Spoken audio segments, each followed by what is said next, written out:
Hi all, welcome to football arena. ഈ summer transfer ജാലകത്തിൽ ഏറ്റവും കൂടുതൽ ചർച്ച ചെയ്യപ്പെടുന്ന പേര് അത് ബ്രസീലിയൻ സൂപ്പർ താരമായ റോഡ്രിഗോയുടെ പേരാണ്. അദ്ദേഹം ക്ലബ്ബ് വിടാനുള്ള ഒരുക്കത്തിലാണ്. യഥാർത്ഥത്തിൽ റോഡ്രിഗോക്ക് ക്ലബ്ബ് വിട്ട് പുറത്തു പോകാൻ താല്പര്യമില്ല.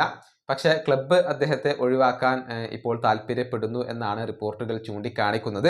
ഒരുപാട് ക്ലബ്ബുകൾ ഈ താരത്തെ സ്വന്തമാക്കാൻ രംഗത്ത് വന്നിട്ടുണ്ട്. ആഴ്സണലുണ്ട്, അതുപോലെ തന്നെ മാഞ്ചസ്റ്റർ സിറ്റിക്കും PSG-ക്കും താല്പര്യമുള്ള താരമാണ്. ബയേൺ മ്യൂണിക്കിന് താല്പര്യമുണ്ട്, ലിവർപൂളിന് താല്പര്യമുണ്ട്. അങ്ങനെ ഒരുപാട് റൂമറുകളും റിപ്പോർട്ടുകളും പുറത്തേക്ക് വന്നിരുന്നു.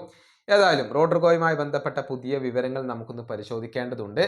റയൽ മാഡ്രിഡ് ഈ താരത്തെ വിൽക്കാൻ റെഡിയാണ്. അത് ക്ലബ്ബ് തീരുമാനിച്ചു കഴിഞ്ഞിട്ടുണ്ട്. പക്ഷേ ചെറിയ വിലക്ക് അദ്ദേഹത്തെ വിൽക്കില്ല എന്നുള്ള ഒരു നിലപാട് കൂടി ക്ലബ്ബ് എടുത്തിട്ടുണ്ട്. അതായത് ക്ലബ്ബ് ഇപ്പോൾ വിശ്വസിക്കുന്നത് ഏകദേശം 100 മില്യൺ യൂറോ എങ്കിലും ഈ താരത്തിന് വേണ്ടി ലഭിക്കണം എന്നുള്ളതാണ്. അല്ലാതെ ഈ താരത്തെ കൈവിടാൻ ഇപ്പോൾ റയലിന് താല്പര്യമില്ല എന്നാണ് സ്പാനിഷ് മാധ്യമങ്ങൾ കണ്ടെത്തിയിട്ടുള്ളത്. ഇതോടൊപ്പം ESPN ബ്രസീൽ ഒരു റിപ്പോർട്ട് കൂടി പങ്കുവച്ചിട്ടുണ്ട്. അതായത് ലിവർപൂൾ ഇതുവരെ താല്പര്യമായിരുന്നു പ്രകടിപ്പിച്ചിരുന്നത്. പക്ഷേ യഥാർത്ഥത്തിലുള്ള നീക്കങ്ങൾ ലിവർപൂൾ ഇപ്പോൾ ആരംഭിച്ചു കഴിഞ്ഞു. വളരെ ഗൗരവത്തോടു കൂടി തന്നെയാണ് റോഡ്രിഗോയെ അവർ പരിഗണിക്കുന്നത്.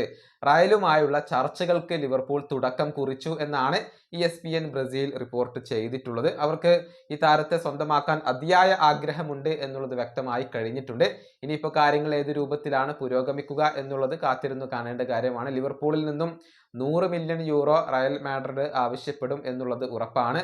അത് നൽകാൻ ഈ പ്രീമിയർ ലീഗ് ക്ലബ്ബ് തയ്യാറാകുമോ എന്നുള്ളതാണ് ഇനി അറിയേണ്ട കാര്യം. ഈ വീഡിയോ അവസാനിപ്പിക്കുന്നു. അടുത്തൊരു വീണ്ടും കാണാം.